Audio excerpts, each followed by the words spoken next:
Do I remember when God told Vito? Okay, wait a minute. You still remember when God told you Vito was your husband? Can you recount with us that story?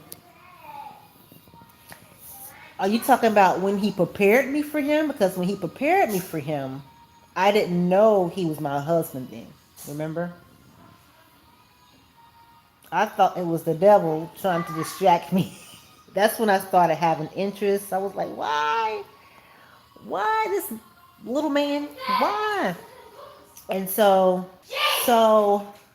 I did not know it was, I didn't know God was telling me, God wasn't telling me then that Rito was my husband. I just started having feelings for him and interest in him out of the blue. And um, after I gave it back to God, put it on the altar, asked God to let it die. And you always know if it's God, He's going to resurrect it in His time. But again, I called my friend. I told her to come in here and pray with me because I was like, this is the devil trying to be a distraction and all of this stuff. And once I prayed about it and gave it to God, God took it away. Dead. Gone. 3 months later, Vito, God told Vito I was his wife. He calls me. So when he calls me and he kind of goes through the spiel, it wasn't, I, I won't say it wasn't like strange or weird. It wasn't like perverted or creepy. Because I knew him around when we was in ministry, but him calling me, I wasn't like, oh, why he calling me? It was just like, hey, bro, so we start talking from there. Long story short, God didn't tell me he was my husband until we actually started talking. Like immediately when we started talking that day that he called me, I pretty much knew already, um, okay, this is it. And I think it had a lot to do with the 3 months prior to that when God put him in my spirit. But again, like I said, through the whole courtship, I was still praying. Okay, God, I want to make sure this is your voice. I didn't stop praying if this was my husband, although God told me, until we said I do. I was still on the stage at during the wedding when we were saying our vows. Even doing the vows, before the vows, doing the vows, I was praying, okay, God, listen now. Listen, if he is not the one, you better let me know now because I will turn around and I will tell everybody I'm sorry for any inconvenience I have caused y'all. But we cannot do this. I would have walked off the stage. I would have apologized to him, but I would have left. Y'all, that's how in tune I was about my relationship with God. I did not want to go down the path of this not being the one. Y'all, it was so crazy because while we were getting married, the the the the guy who was actually doing the wedding was like, y'all can hold hands or do something. Y'all, we was like statues. Like it was like he was on one side, I was on the other side. He was like, can y'all hold hands or something? I was like, shoot, whatever. And it's like I knew it was God, but I wanted to make sure.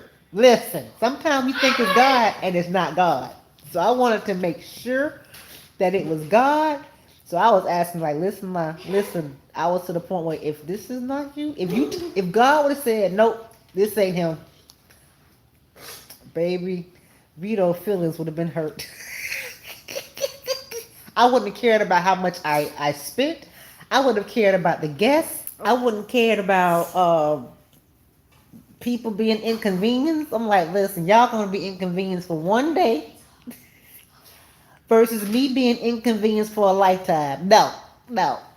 So that's pretty much how it started. I know someone asked the question, when God tells you this person is your spouse, when do you start asking questions?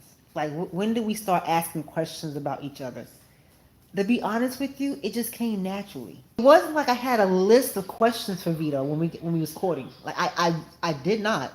Like I said, when it's God, everything just happened so naturally. Everything just flowed. It really did. It was like everything we want to know about each other's past, present, things we had went through. God had already told us. And so, um, yeah, so it wasn't like routine. Okay, I gotta do this. I gotta do that.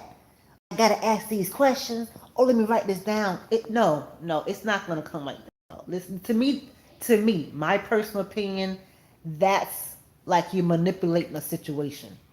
When God is in it, let it flow. Trust me, everything God wants you to know, it will flow in the moment.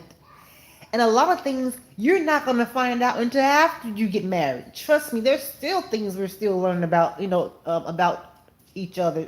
Yeah, learning about each other right now that we didn't know before we got married. But it's nothing like it's a deal breaker, like, oh my God, you got to get divorced. The devil is a lie. No, trust me. So yeah, let it flow. Let go. What's that movie? I can't remember. It was something. Let go and let flow. Let God flow. For real, trust me. Trust when I say when it's God, it will flow. Questions that you need to know, it's gonna come out. Even when it comes to finances and debt and prior situations and issues that you had financially, it all will work out. When it's God, you have nothing to worry about. When it's not God, you better run.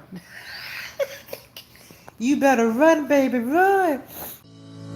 If you're looking for a wonderful prayer journal, the Write the Process Prayer Journal is perfect for you. This mini workbook, Prayer Journal for Women, is a guided prayer journal and devotional, which includes prayer requests, personal reflections, prompts to take action, motivational activities, and journaling space to record your personal process through prayer to strengthen your faith and intimacy with God. It will motivate and inspire women just like you to write and pray to God every day. It offers another beautiful way to pray with personal devotions, prayer requests, reflections, and a lot more. Get your copy of Write the Process Prayer Journal online at theprocesslife.com/shop. Share the link on all of your social media so your friends can get their copy too. theprocesslife.com/shop.